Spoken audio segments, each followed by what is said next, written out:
Hi, I'm Rachel Alday, and this is the Hospitality Break Room, recorded weekly in our actual break room at the Abode Luxury Rentals offices in Park City, Utah. This season on the podcast, the founder and CEO of InHaven, Ashley Ching, and her teammate Megan Myers will be joining me for the 10 full episodes. Our theme this season is certainty, served weekly with InHaven. This is your inside look at how local property managers are setting new standards in vacation rentals. Each week, we unpack the real challenges behind the bed, bath, kitchen, and beyond, offering practical solutions, myth-busting truths, and tips from the field. Whether you're a seasoned property manager, vendor, owner, or just curious about getting into the vacation rental space, this series shares the real-life tools and stories that bring more consistency to every stay. Powered by Abode Luxury Rentals and InHaven, built for those who want to do things better. Hi, and welcome back to the Hospitality Break Room. I'm Rachel Alday, and I'm here with Ashley Ching and Megan Myers from InHaven, and we are still in our season of certainty served weekly with InHaven. And today we're going to be talking about inventory management, which is a topic I'm not an expert on, but guess what? That's okay because Megan and Ashley are experts on it. So, Ashley, do you want to kick off? Sure. Let's kick off with a fun story. What is the wildest text or request you've gotten from a housekeeper? Oh gosh.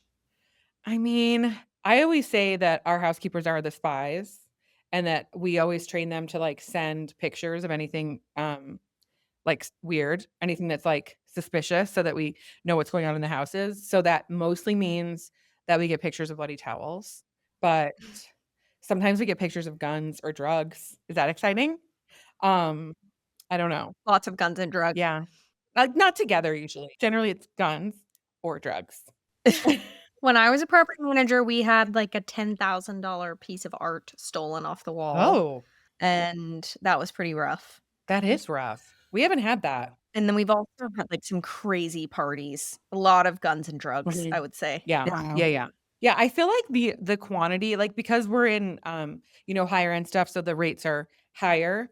Like I'm mostly shocked. Like this isn't for me to let people know that are listening that like I'm cool with drugs. Like that's not what I'm saying. Okay, but what I'm saying is I have seen drugs in my life because I'm 47 and I have lived for a long time and I was not always like a big rule follower. I'm still not a rule follower. But what shocks me is like the quantity of drugs that we see in the houses we manage because I think these people are super wealthy. And sometimes it's just the quantities that you're like, whoa, could that be what that is? Because that's a lot of that. And like, I'm not sure that's possible. And then it is that, I don't know. Like I'm never the one to determine if it is this or that. But people on my team will tell me, I don't know how they figure Bring it out. out the scale. Yeah. And then to me, if you want to go into the crazy story, it's like, what do you do with a giant bag of whatever? Excellent. Like, Yeah. you can't flush it. That's not good. That's not safe. Uh-huh. You can't like what do you do? Right? What did you do? Mhm. What do we do? Okay. So this is like it's not like it happens all the time, but usually like I always tell my team not to put it in their car and drive with it because I don't want them to get in trouble. And I say, don't flush that down the toilet. And then I mostly hope that it disappears because like, I don't really know because I had thought for a while that we should take it to the police, honestly. But then I do worry because a lot of times, like, you guys have said like housekeepers are finding things. And so then I don't want them to take it to the police for, reasons we can infer. And so it becomes really complicated. So a lot of times I will be like, is that's not still at the house, right? And everyone's like, nope. And then I'm like, great. And then I just mostly don't want to talk about it. Is that terrible that I'm saying that publicly? I don't know. Like, what would you do, Megan? We used to call the cops. The biggest thing was, guns Yeah, for guns us, for sure and we when call we the would cops. find yeah, drugs were just it wouldn't be large amounts, so, like, you could vacuum it up. Right, yeah, And so we would just, like, clean it, throw it away, and yeah. then any, like, large amounts, we would call the cops. But it's wild because a lot of times it's the affluent guests that are spending a lot of money that feel a sense of just entitlement. And Yeah, or so they you just almost leave find stuff like almost that, in and you're like worship. Right. yeah, it's almost like more trouble, like, what do you want me to do with it?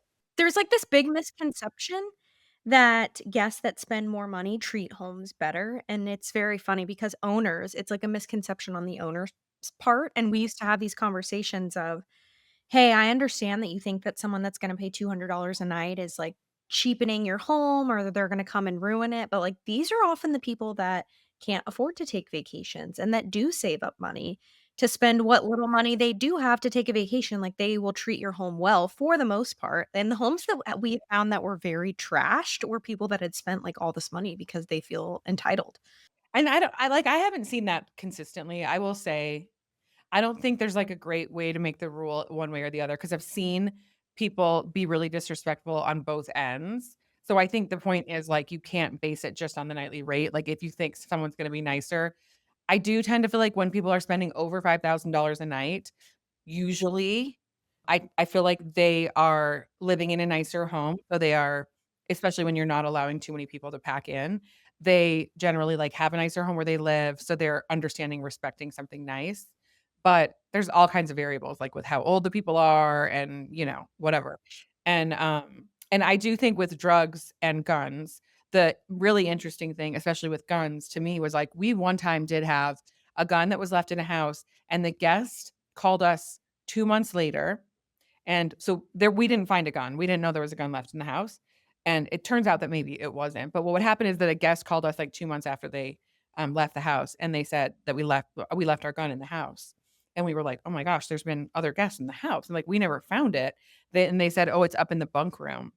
Oh my god. They had, like they didn't have any kids with them, and I guess they had, like, put it away somewhere in the bunk room, and so we were of course, like, we were floored and horrified, and we were, like, freaking out, so we're searching the house, we can't find the gun, we go back and search multiple times, we call the police because now there's, like, a gun that's missing, so we found out, okay, we have to call the police, and we call the police, we get the police to come check the house. We did so many checks in so many different ways, we never found the gun, and we were so afraid that it was somewhere there, and it wasn't, and so it was really uncomfortable because, like, the guest kind of was, like, implying that they left this gun that they totally forgot about and then remembered and, like, someone stole it.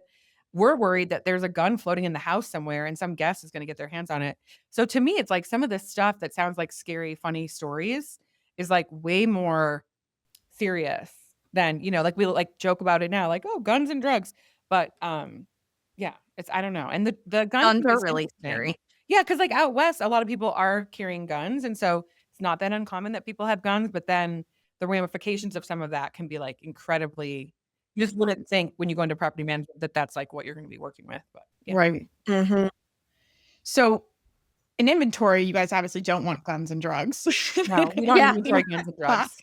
Not yet. So so tell me, I mean, and maybe Rachel, this is like painting the picture of now, like at what point paint the story of like inventory and how it's gotten or at what point it got so crazy that you realize like we need to change. Yeah. So, like, outside of the realm of guns and drugs, like, talking about inventory, say, with linens, like, for us, that's probably the part of our inventory that's been the most complicated, and, I think for a lot of people in vacation rentals, like, you get started, if you're like me and Rob, and I think a lot of people, you don't have any background in this, you just start doing it because you had a house that you were renting out, and then you take on more and more, and so it's not like you had, knowledge about, say, inventory or linens, which we've made clear on, previous episodes. And when we started, and for most of the first, 15 years, like, there was no in Haven. There was just, like, a guy that would come to our office sometimes and sell us linens. And so our inventory process was, like, hopefully once a year, but probably not quite, maybe every other year. And we would do a count. But, like, we didn't Rob and I never had time to do a count. So we would have, like, our cleaning person or people that were doing the washing be counting linens. So we'd be relying on someone else counting the linens, and you're talking about someone who's maybe not as high of an hourly wage. And so we were relying on people and that, hoping that then we were doing calculations based on all the bedrooms and beds in each house and the bathrooms and trying to come up with the math to determine how many pieces of each, you know, um, pillowcase, flat sheet king, fitted sheet king, flat sheet queen, the whole thing, each type of towel. And we were trying to do the math on what was in our storage and then what was in the houses and maybe like what was currently what we thought was being washed. And so we never had really solid inventory counts. Like we're talking estimations. And so that was stupid, probably, and not a good way. That's thousands and thousands and thousands of dollars, hundreds of thousands of dollars in linen inventory that we had no handle on. But we just did not know that there was a better way. And so that's just how it always was. And we didn't know anything else. Like no one had ever proposed a different way to do it. So we were just figuring out as we went, like the rest of the business. And it wasn't until we started working with InHaven and it was proposed to us like, hey, we can help you with inventory management and how's this QR code process. And we, had these discussions on our options. And we were literally like, oh my God. So we could actually know how many linens we have. Like, because Megan, when you talked on the last episode about like trying to be profitable with your linens or housekeeping or whatever, it's like from my point of view, that was never possible because I could never have good data.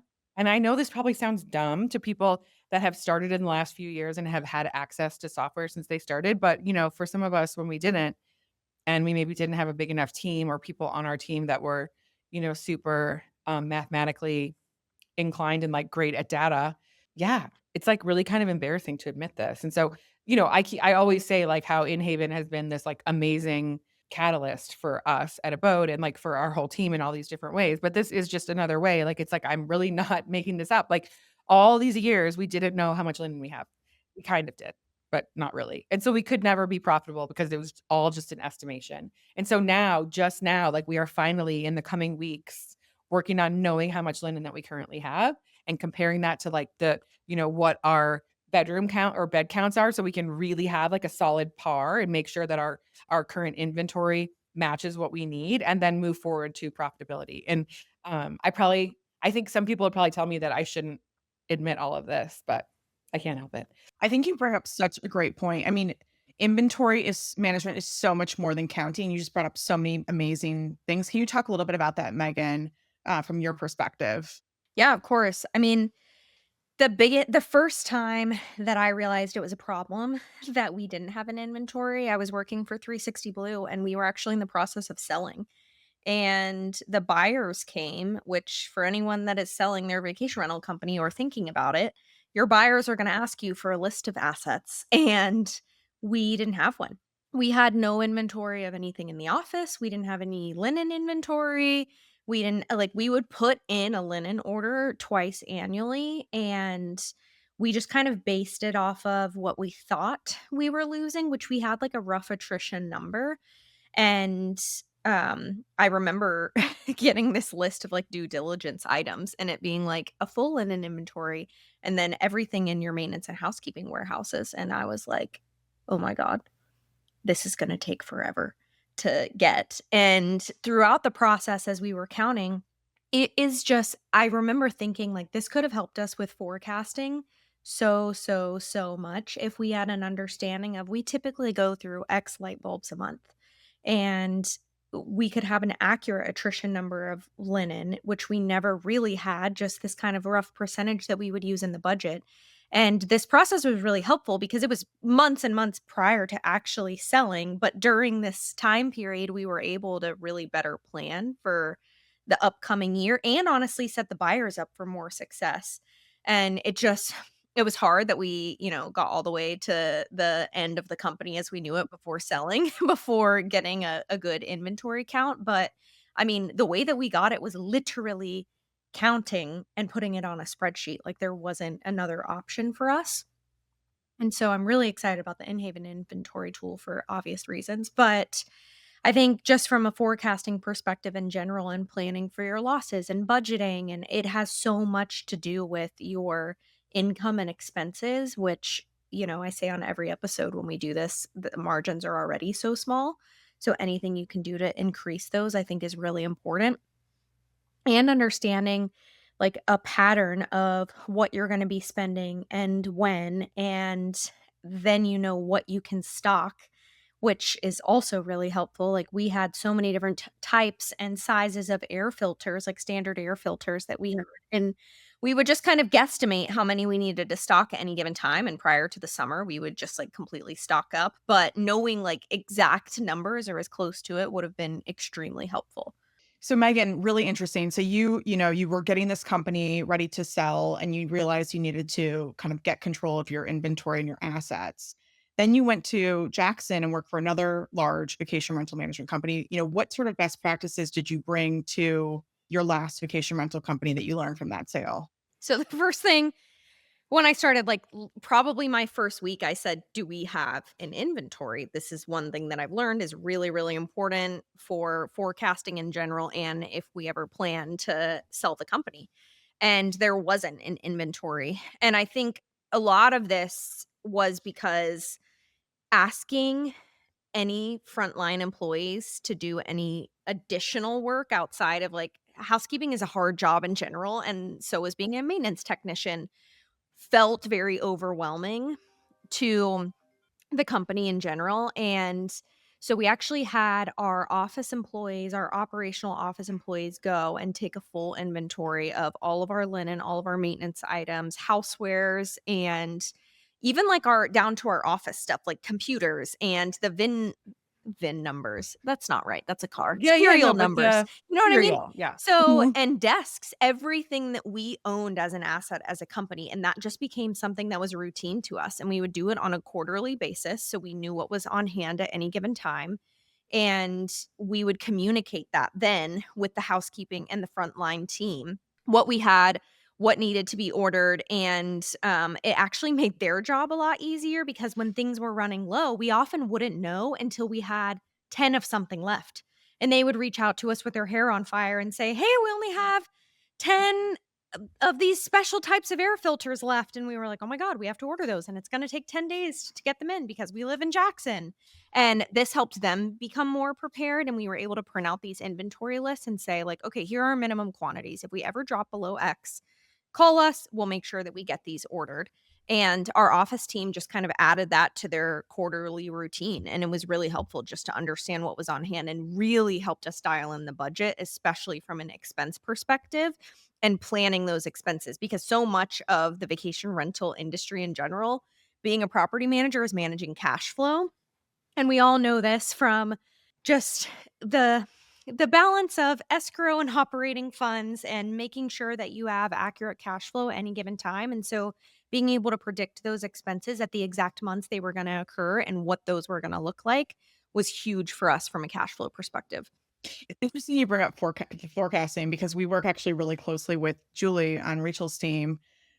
Because, as you guys expand and you need to replenish, your dinner plates and your flatware and your glassware, we are providing those forecasts to our manufacturers to make sure that they've got inventory reserved for you when you need it.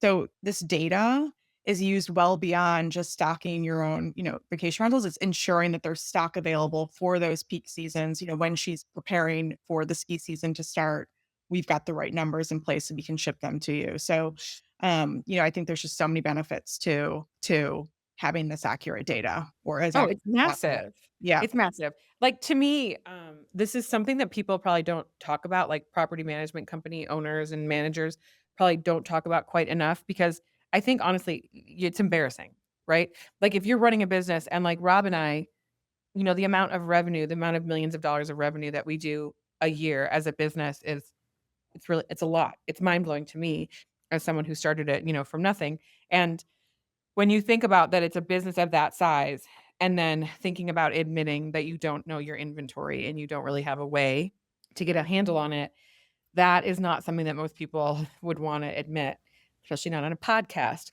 But for some reason, I have verbal diarrhea, and so it doesn't matter to me. But anyway, no, I feel like I'm just really confident. I've done a lot of therapy, and I have a lot of confidence now, so I'm like, "Come at me." But I think, that's hard it's a hard thing, and I can tell you even with all my confidence and whatever, like, it's embarrassing, and it feels, it makes you feel silly and like maybe like you messed something up. But I have to always remind myself, like, we did not have tools. There existed no tool for my industry to do these things. We had spreadsheets. Yes, that's what we used.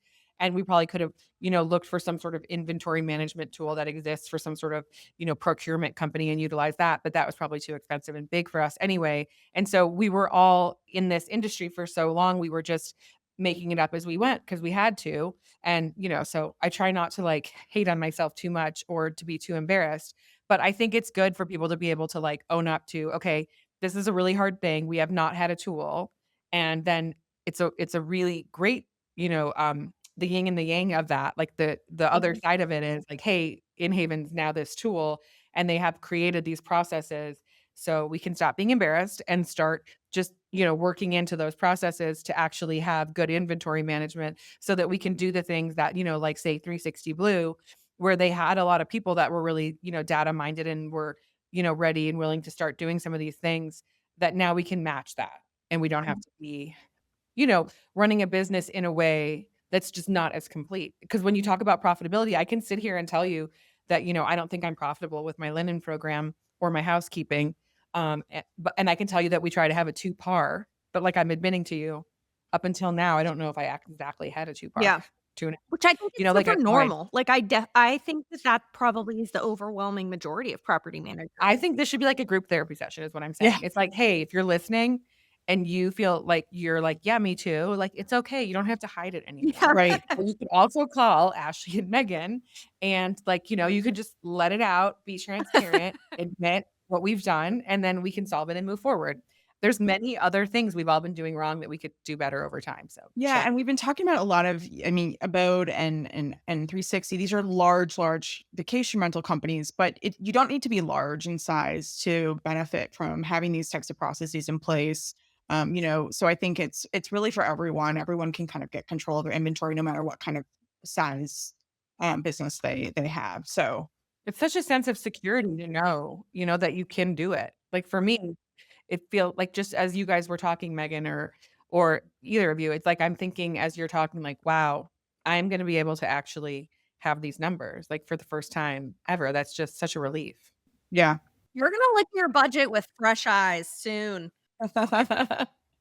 So, one of the questions we get asked, especially from our larger property managers is, okay, Ashley, should I invest in RFID with my linens? Um, Rachel asks, you're not the only one. A lot of people have asked. And RFID technology is quite expensive.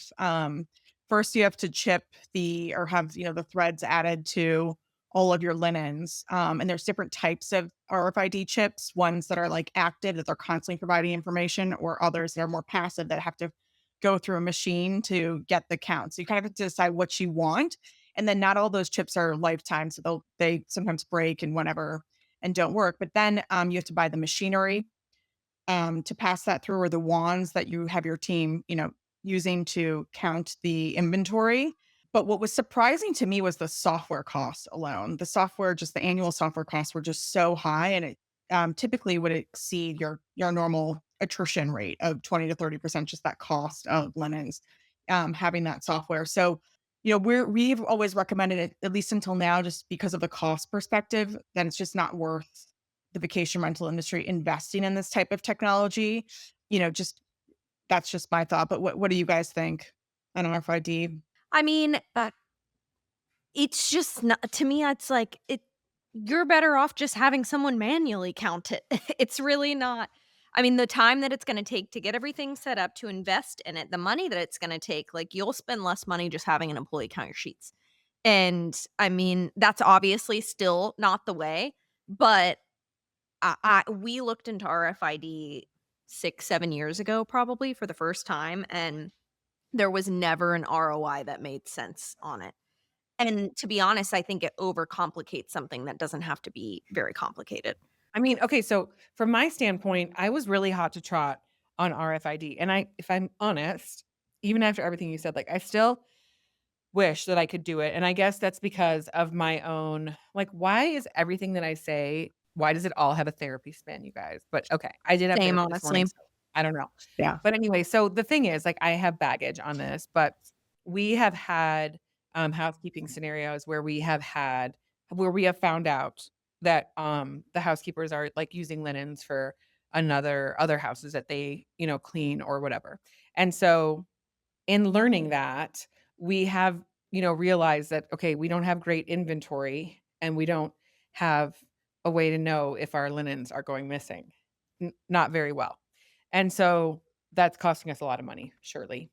And so to me, RFID has sounded really good because of the concept of being able to theoretically scan it as it comes into the linen processing and scan it as it goes out so that we really know like what exactly came in and what exactly went out. Because if there's some sort of this much went out, but that doesn't match up to the houses that we were, putting linens into that day, then we would be able to do some math and know that we're missing linens. Like, so for me, the RFID was really about shrinkage, and not from like, linens that were stained or ripped or whatever in the laundering process, but, like, I might be losing linens to, um, theft, and I know that not every company would be dealing with that, but I do think it's somewhat common that, like, especially if your linens are, being processed, like, by, like, a big linen processing company, and, you're delivering their dirties to them and they're giving you them back, and, it's you often get other companies' linens mixed in and you're losing linens, and so I still think RFID would be this really good way to, because your linen inventory is such an expensive, massive, product, that it would be cool to be able to really keep track of it because it's money, right? It's worth money.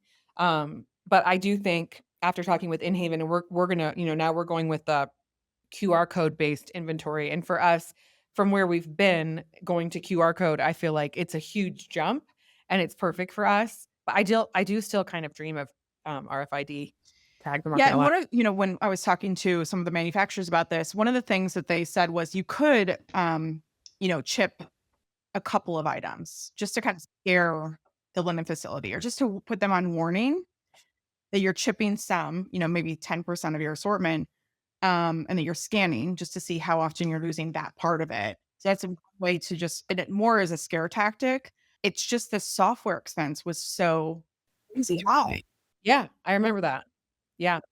You guys, like, to me, this is just another example of, like, when you stop and remind yourself, like, we're talking about the vacation rental industry, and it's like you can go down so many crazy ass rabbit holes, and then you have to remind yourself, like, "Wait, I'm actually in the business of renting houses out, but then I have to also understand RFID tags versus QR codes and the software." It's like, what other industry is like this, that has, like, Right. this many crazy maze rabbit holes? Like, it's kinda crazy when you think about it. I don't know, maybe that's just me, but I love it. I love this Well, conversation, but it's like, this feels like this little tiny part of the whole business, but yet it's so important and must be understood. Yes. No, you're exactly right, and there are 1,000 topics just like that in the industry. It's wild.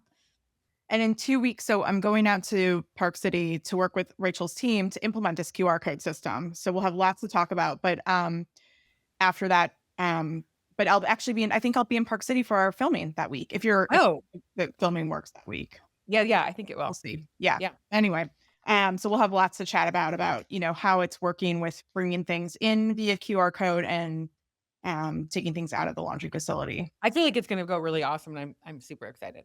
Yeah. Yeah. Like, can you Okay. imagine? We've never known what's coming in and out. Sometimes we're trying to weigh that's like, no. So now we're gonna actually know, like, a real account based on, like, actual. This is seriously. I know this probably, I mean, I don't know. I know you guys keep saying a lot of people probably are in the same boat, but to me, it's just like it's so crazy when you think about the value of these linens going in and out of the linen processing every day, and how there just hasn't been a way to do it. And now you're like, "Oh, here, let me show you this QR code process." And, like, we'll have it. And it's only been 17 years. What? It's a lifetime. It's a long time Can you coming. imagine Yeah. yeah. So let's just talk about a little bit about inventory. And we were talking right now about just like the operational and the data that's going to help us improve our operations. How do you guys think it's going to just improve? Let's look at the other key stakeholders, the owners. We'll start there.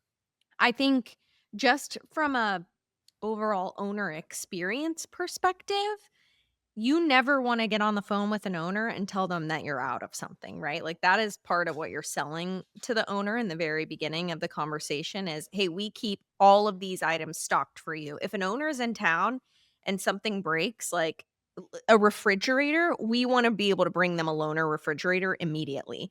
And without having an inventory and not having those items stocked appropriately, it can look really bad when owners are in town, which is all the time if something goes wrong. Yeah, no, I mean, obviously, you're gonna to me, this is like selling your, level of professionalism too. Like, there's a difference, and I think that, I think we're a pretty small company, right? Like, in Sun Valley, we only manage, I think, 13 homes right now, and in Jackson, it's under 50. In Park City, it's, like, more like 150, but that's not a lot compared to most companies, and so, to me, any size company, but especially when you're smaller, you wanna be able to prove to your homeowners that you are a professional, that you know what you're doing.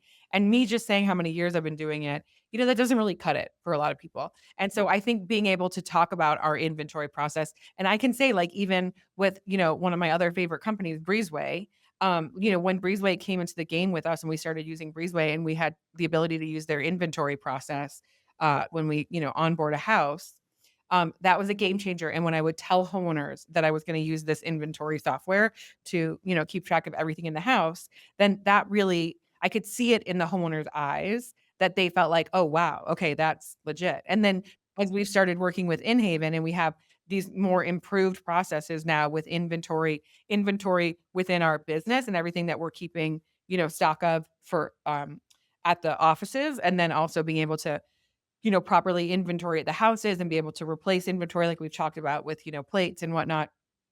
When I explain that to homeowners or when my team that's talking to homeowners is explaining that, you can see it in the homeowner's face when you're meeting face to face, if that's what you're lucky enough to do, that like, oh, okay. Like there's such a relief that we Yeah, know what we're They doing. professional. And yeah. I think there's huge value in that. I mean, I think back to my girlfriend who has a place in Sun River. She was looking at various vacation rental managers, and the one she chose, she was like, they have a linen program. Because they have a linen program, I don't want to have to deal with, sheets get stained and I've got to replace it. Like, I need to know that my vacation rental manager is on top of that and is able to replace it without me getting involved. These processes and systems, I think, can be a huge selling point to those owners that expect that type of support. Yeah. Mhm. Professionalism is, like, so important, and I think, like I said, at any size of company, you're gonna be wanting to exemplify your professionalism in the different things that you're talking to your homeowners about, but inventory is a huge one, and then like Megan said, there's a big difference between either when a guest is at the house or a homeowner and, like, a coffee maker breaks or whatever, and it's, let's say, like, in Utah, a lot of stuff is closed on Sundays, and so, like, it's a Sunday and something happens, and it can be harder for us to get something, or like if you're in Jackson, it can be really hard to get things sometimes. And so, yeah, I think having that inventory within your own business, like at your offices, and always knowing that you have something on hand to solve a problem, again, it's just showing, whether it's your guest or your homeowner, it's showing professionalism. It's also showing your homeowners, that you're a solid enough business model, that you have, revenue and capital that you can stock these things. And I know that sounds silly, but a lot of vacation rental companies, and we were like this for so many years, you don't have that much extra money, and the idea of stocking some stuff like a fridge, or even like a couple mini fridge and like some coffee makers and some of this stuff, like, that was something that we couldn't do in the very beginning. And then when we could, it was a wonderful feeling to be able to do that. Now, if I would have been able to combine the fact that I finally had the ability to stock some inventory in these items I knew we were going to need, and we could also like properly account for it and keep track of it, that really, there's no way that someone's gonna say, like, I'm not sure if you're running your business very professionally if you are able to do those things. For Like, them. Yeah. that's checking some serious boxes. Yeah. Mhm. Yeah. And then how about from the guest perspective? So, how do you feel like inventory management helps from the guest? Oh my God. Stalking is huge from the guest side. Like everything to me on the guest side is how can you prevent the time between or shorten the time between a guest calling in with an issue and the resolution of the issue? And the resolution time is what we've always called it, makes sense. The longer it is, the more unhappy the guest seems to get, right? And so shortening the resolution time for any guest issues, stocking is a huge part of that because things break in vacation rentals that are used over and over and over and over again all the time for guests. So having back stock is really helpful for those cases. And I mean, for owners, right, it's like wanting to show this professionalism, which that is true on the guest side, but guests care way more about like, hey, I spent this money and I'm here for 4 days and I just want to not even have to worry about you being there. Like, I don't want to even think about my management company because I'm on vacation. I want to enjoy my vacation. And so anytime that we can make sure that any issue they have, like their coffee maker is broken, or like last week, right? Let's say they call and they want a Keurig or an espresso, and we bring that to them, or the air filter needs to be replaced, or there's a battery issue, whatever, right? Having that stuff on hand is going to shorten the resolution time significantly. And then again, too, like anything that you can do to prevent them from picking up the phone with an issue in the first place is also important. So it's just kind of those are the two things that I always think of when I think of the guest experience because a guest doesn't ever want to encounter an issue, but when they do, how quickly can you solve it? Yeah, I mean, coffee makers to me, like we talked about stocking coffee in the properties. I know we like kind of went over that, but it's funny how in our industry, and this is true for hotel and it's true for vacation rentals, like coffee is really important. Okay. Like people around the globe are addicted to coffee in the morning. It's a thing. Like you can say, like, well, I don't, like I don't drink that much coffee personally that much anymore. But this is like most people are drinking coffee. The majority of people are drinking coffee in the morning. And the majority of people, when they're on vacation, like I think it's normal that we all wonder, how will I get my coffee in the morning? Right. And then coffee makers are so they are it's like, hot tubs drive me crazy, right? Like hot tubs are my nemesis. And like I can't explain to anyone enough how much I freaking hate hot tubs. Also, they must be in every house, right? Coffee makers are like a close second or third because you know how many years? So like we would have all these homeowners, really nice homes, and it'd be like a lot of those what's the brand? It's a nice brand and it's like a stainless steel coffee maker Is with it a the stainless Jura? steel carafe. Now Jura, yeah, but okay, before I wanna say it was I can't remember the brand. It was more expensive and it would grind too. Anyway, so that was annoying because then you have to clean that grinder and oh my god. But okay, the coffee like, so the carafe is stainless, right? You cannot source that easily, especially when you're in, like, a resort market. Again, I think a lot of vacation rental companies, we're in resort markets, so we're not necessarily, like, in an urban location. We cannot just run to Target or whatever. Like, there's no Target in any of my mark well, Jackson has Target now, right? But anyway, okay. So, anywho, I digress. So, like, coffee maker to me is crazy. We had so many years where we weren't stocking this is so dumb, but I'll admit it because I bet other people are out there like me. We would stock carafe. We would stock these cheap Coffee Mate or coffee Mr. Coffee glass carafes because they were cheaper and they kind of fit with most coffee makers. So we would just stock those carafe because we didn't want to buy a bunch of coffee makers, just admitting the honest truth. So then we would have carafes breaking all the time and we'd be putting those Mr. Coffee ones and it'd be like causing leaking and all this mess. And the guests were like, so there'd be all these terrible ramifications because we didn't have an inventory process. We didn't have a way to like order things consistently, the same thing, but we knew we could always get Mr. Coffee glass carafes. So we would do this like Band-Aid, hacked thing so that we had some extra crafts for coffee makers because God forbid if someone doesn't have coffee, they're going to lose their mind. It's like if they don't have Wi-Fi.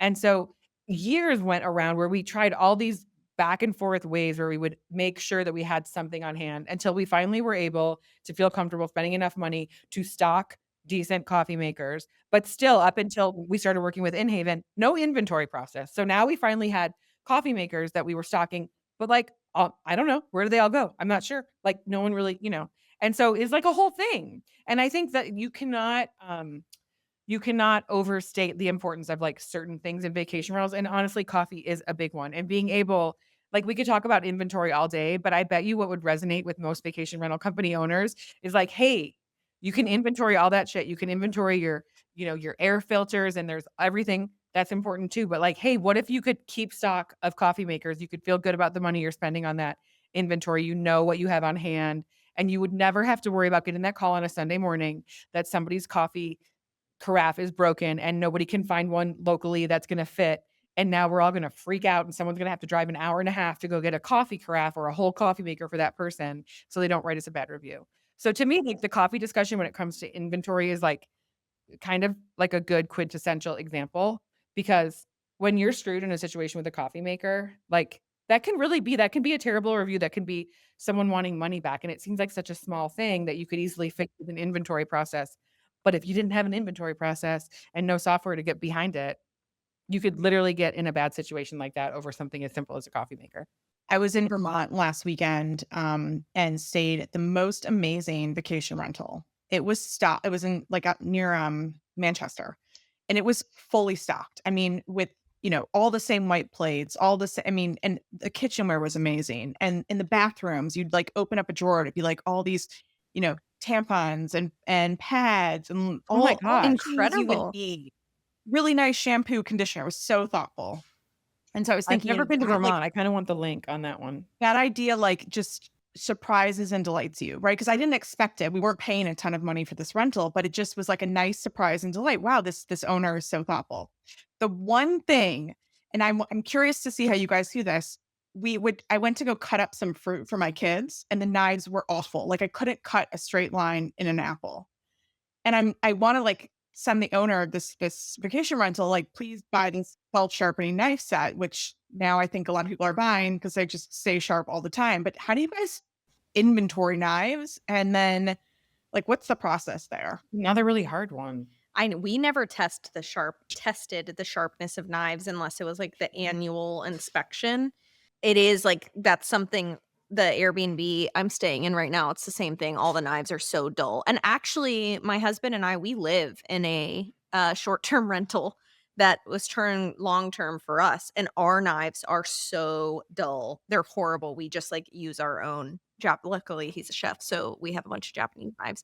But yeah, we had never come up with a process for it, but it's interesting being on the guest side of things. And we would actually often have employees stay in our properties and have to pull like or put together a full report of like it would be like a gift like, hey, we're gifting you this 3-night stay in one of our properties, typically on the guest services side of things, who are the ones that are talking to the guests all the time.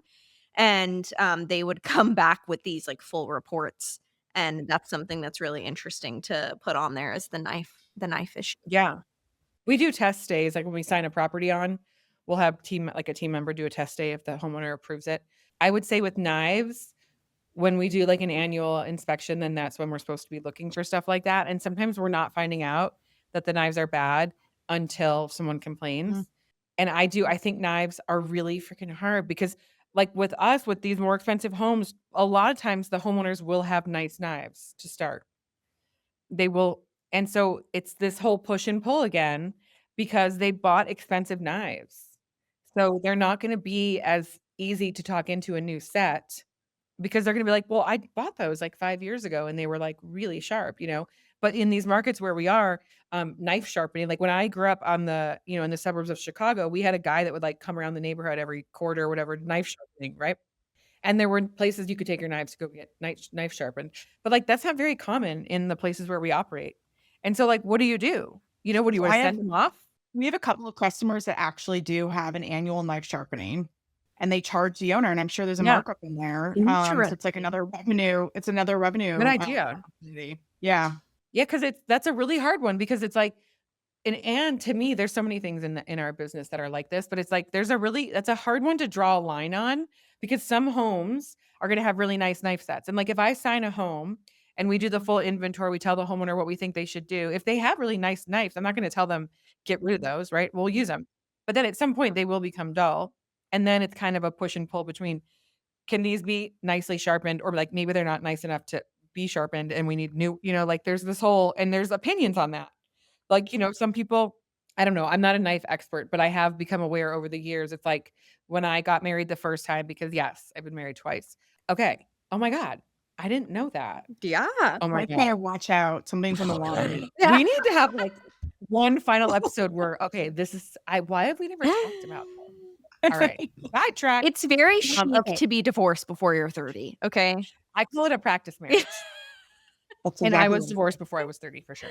Okay, and I do think just for anyone listening, if you're thinking about a practice marriage, you should totally do it. I think it's worth it, honestly. But long story. Okay, so I'm not saying like I'm not happy. Like I didn't do that on purpose, but I'm just saying right. like, once it was over, like In I can look at hindsight. the upside of it. Yeah. Yeah. Okay. But anywhosy, knives. Wait, where were we going? Oh, okay. My first marriage, I got someone gave us like Wusthof set of knives, right? Those are nice. But then at one point I had them sharpened and like they did not sharpen that well, and those are supposed to be. But then as I got older, I found out like those aren't that great of knives and there's like much better knives. And then those sharpen better. And so I do think like most people, me included, and a lot of my homeowners, we all don't know like what's a great set of knives. And especially people in vacation rentals. Most people listening probably aren't knife experts, although I bet a couple are. And like, so it's hard to know with when you're looking at these homeowners knife sets, like, should you push them to get them sharpened or will that just like ruin them? Is it better to push them to get a new set? Like, how do you make that call? It's like you need a whole another level of expertise on knives. Like, I don't know, maybe we should do an in-haven class on that. But Yeah. I yeah, highly recommend the Henkel's self-sharpening knife set. I've now invested in one for my own home, you're and the it one is that so told me about that. nice I've to never even have heard of it. it's so nice to have a sharp knife every time you Wait, go explain what to that is because I you so told me that. every time you pull out the knife, there's a sharpener inside the slit that sharpens it Like in the knife block. in the knife block, so you never have a dull knife. It's, like, changed my life from a cooking perspective at home. I mean, it's just awesome to always have Yeah. sharp knives. Yeah. Yeah. That's mind Yeah. blowing. Alright, so switching just to a quick round robin here. Rachel, Megan, first one with the thought can answer. What's one item you always overstock in your vacation rentals? Light bulbs Or, in your warehouse? and batteries. That's 2 items. That's awesome. Batteries and light bulbs, okay. Yeah, I would say like paper towels. Like you're talking about what you keep extra of at the house. Yeah. Mhm. Oh, at Paper the towels. house. Oh, that's in the warehouse. I was thinking Warehouse, we could do both. So warehouse, it's batteries and light bulbs. What about at the house for you, Megan? toilet paper. Yes, I would say paper goods. Yeah. Paper goods? Yeah. What about at the warehouse? Washcloths too.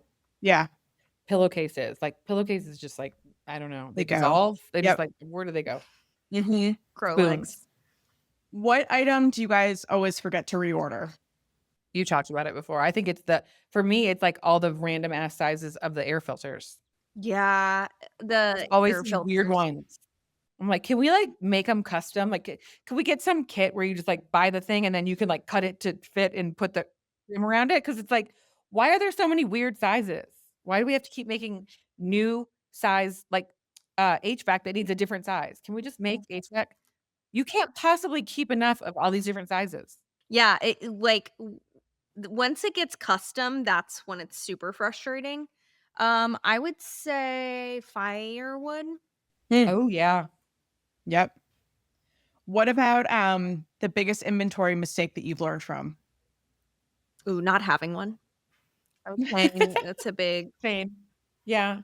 Or like we have run out. Like we have, been in situations where it's like there's no, I don't know like there's no bath towels clean right now. There's no bath towels. Like, it's, like, the busiest whatever, and for whatever reason, like, people got behind with the, laundry, and we didn't realize that we were, like, low on towels, and it's, like, we have literally had to go, like, either get somehow, like, a last minute delivery.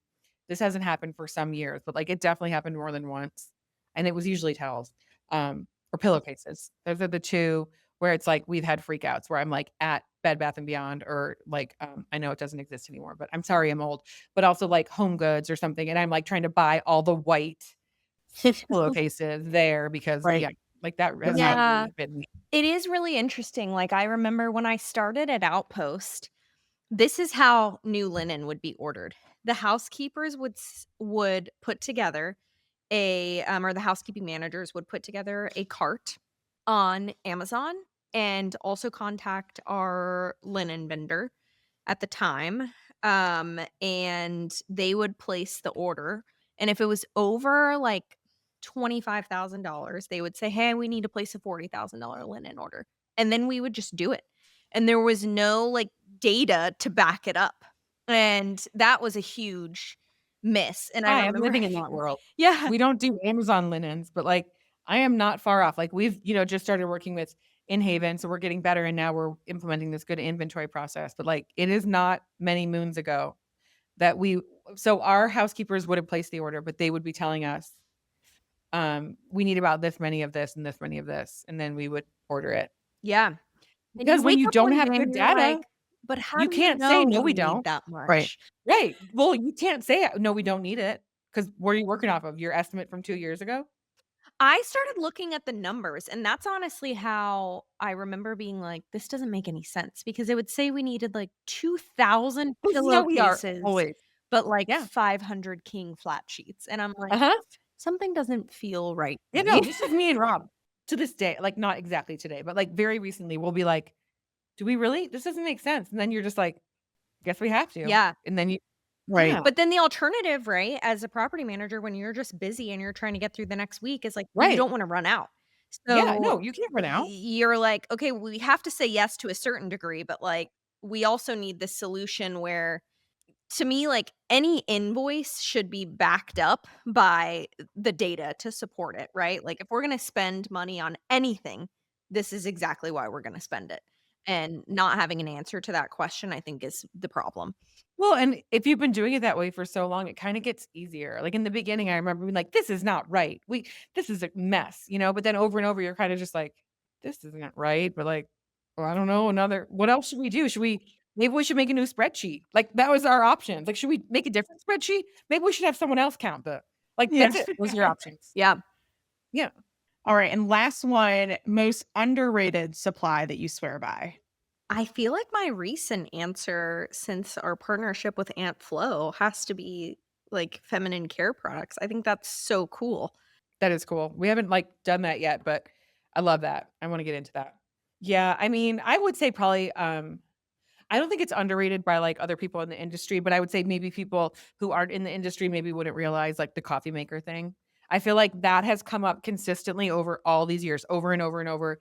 And people on our team, as they've moved up in the ranks and gotten like more management roles, they all seem to run into like, it always comes up like, I have a new plan for having a way to solve the coffee maker solution. Like, we'll use this metal carafe now, or we're going to, and there's like, to me, that's like one that you feel like it's a coffee maker, like, you can get ones, they're not that expensive, like, you could figure it out, but somehow someone's always having to, like, finagle a coffee maker for someone, and there'll every so often be a bad review from, like, "Why is there this shitty coffee maker in this really nice house?" And also, I don't know if I told you guys this, but, Sarah Bradford has been listening to our podcast. I don't know, you guys know who I'm talking about. Queen. I'm sure everyone listening.